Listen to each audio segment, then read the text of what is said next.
నియోజకవర్గ బీజేపీలో క్రమశిక్షణ గాడి తప్పుతోంది. కమల దళంలో కుమ్ములాటలు పెరిగిపోయాయి.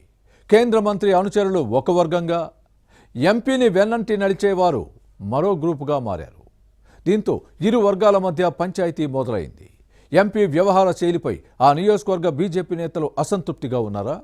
స్థానిక సంస్థల ఎన్నికల్లో బీఫారాలు ఇచ్చేది తానేనంటూ ఎంపీ చెప్పడంపై కేంద్ర మంత్రి అనుచరులు ఆగ్రహం వ్యక్తం చేస్తున్నారా? కమలదళం రాష్ట్ర కమిటీకి ఫిర్యాదు చేయడంతో అధిష్టానం ఇచ్చిన హామీ ఏంటి? హుజూరాబాద్లో కత్తులు దూసుకుంటున్న కమలనాథులు ఎవరు? బీజేపీ తెలంగాణలో అయినా మరెక్కడైనా ఒకప్పుడు క్రమశిక్షణకు మారుపేరు. పార్టీ సిద్ధాంతాలకు కట్టుబడి పనిచేసే నేతలుండేవారు. అభిప్రాయ భేదాలున్నా పార్టీలో అంతర్గతంగా చర్చించుకొని పరిష్కరించుకునేవారు. అప్పట్లో పార్టీ పరువును బజారుకీడ్చేలా వీధికెక్కేవారు కాదు. కానీ ఇప్పుడు ఆ పరిస్థితులు లేవు. ఇతర పార్టీల నేతలను చేర్చుకున్న తర్వాత కమలదళంలో మొదటి నుంచి ఉన్న నాయకులు వేరే పక్షాల నుంచి చేరిన వారికి మధ్య ఆధిపత్య పోరుతో గ్రూప్ వార్ పెరిగిపోయింది. విభేదాలతో వీధికెక్కుతున్న నేతలతో క్రమశిక్షణ గాడి తప్పింది. ఇదా కమలదళమని పాతతరం నేతలు ముక్కున వేలేసుకునే పరిస్థితి నెలకొంది. హుజూరాబాద్ నియోజకవర్గంలో ఇదే పరిస్థితి ఉంది.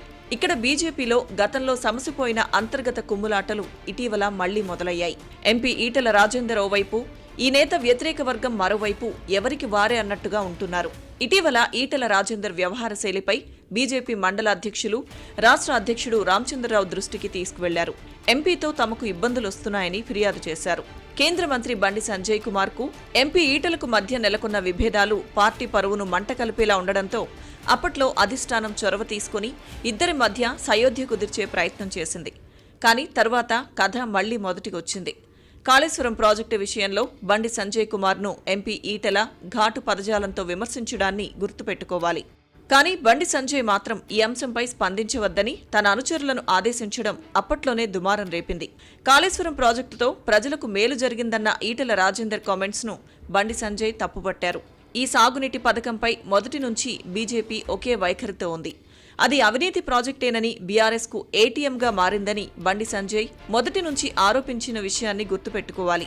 కానీ ఈటెల రాజేందర్ మాత్రం కాళేశ్వరంతో రైతులకు మేలు జరిగిందని, పార్టీ లైన్కు విరుద్ధంగా మాట్లాడడం వివాదాస్పదమై చివరికి చినికి గాలివాన చందంగా మారింది.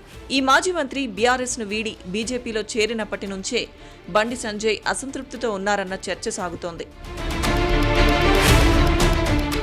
2021లో బీఆర్ఎస్ నుంచి బయటకొచ్చిన తర్వాత ఈటెల రాజేందర్ బీజేపీలో చేరి హుజూరాబాద్ ఉప ఎన్నికల్లో ఎమ్మెల్యేగా గెలిచారు. అయితే అది బీజేపీ గెలుపు కాదని, ఈటెల వ్యక్తిగత ఇమేజ్తోనే విజయం సాధించారని ప్రచారం చేశారు. దీనికి గతంలో బండి సంజయ్ స్ట్రాంగ్ కౌంటర్ ఇచ్చారు.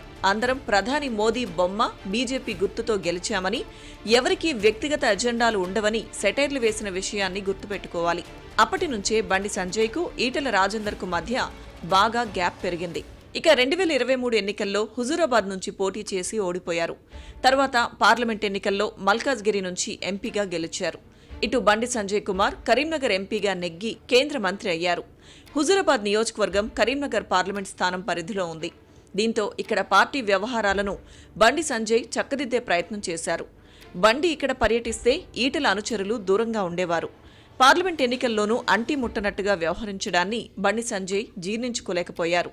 అలా ఏడాదిగా హుజూరాబాద్లో ఓవైపు బండి సంజయ్, మరోవైపు ఈటెల రాజేందర్ వర్గం పోటాపోటీగా సమావేశాలు నిర్వహించడం మొదలుపెట్టాయి. అయితే ఒక వ్యక్తికి జై కొడితే పదవులు రావని, పార్టీ గీత దాటొద్దని ఆ మధ్య బండి సంజయ్ మల్కాజ్గిరి ఎంపీ ఈటెల వర్గాన్ని పరోక్షంగా హెచ్చరించారు. దీంతో కొందరు నేతలు శామీర్పేటలోని ఈటెల రాజేందర్ నివాసానికి వెళ్లి తమ బాధను చెప్పుకోవడంతో ఈ ఎంపీ పరోక్షంగా బండి సంజయ్పై ఘాటు వ్యాఖ్యలు చేసిన విషయాన్ని ప్రస్తావించుకోవాలి. దీంతో ఇద్దరి మధ్య ఉన్న విభేదాలు మరోసారి బయటపడ్డాయి. ఇలా కేంద్ర మంత్రి బండి సంజయ్, ఎంపీ ఈటెల రాజేందర్కు మధ్య రచ్చ జరుగుతోంది. ఈటెల హుజూరాబాద్ నియోజకవర్గంలో పర్యటిస్తూ మళ్లీ యాక్టివ్ అయ్యే ప్రయత్నం చేస్తున్నారు. స్థానిక సంస్థల ఎన్నికల్లో పార్టీ బీఫారాలు ఇచ్చేది తానేనని, ఎవరూ భయపడవద్దని తన వర్గానికి భరోసా ఇస్తున్నారు.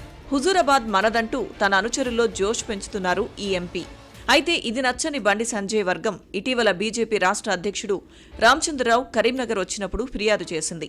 బీజేపీ మండల అధ్యక్షులంతా ఈటెల వ్యవహారంపై తీవ్ర అసంతృప్తిని వ్యక్తం చేశారన్న చర్చ జరుగుతోంది.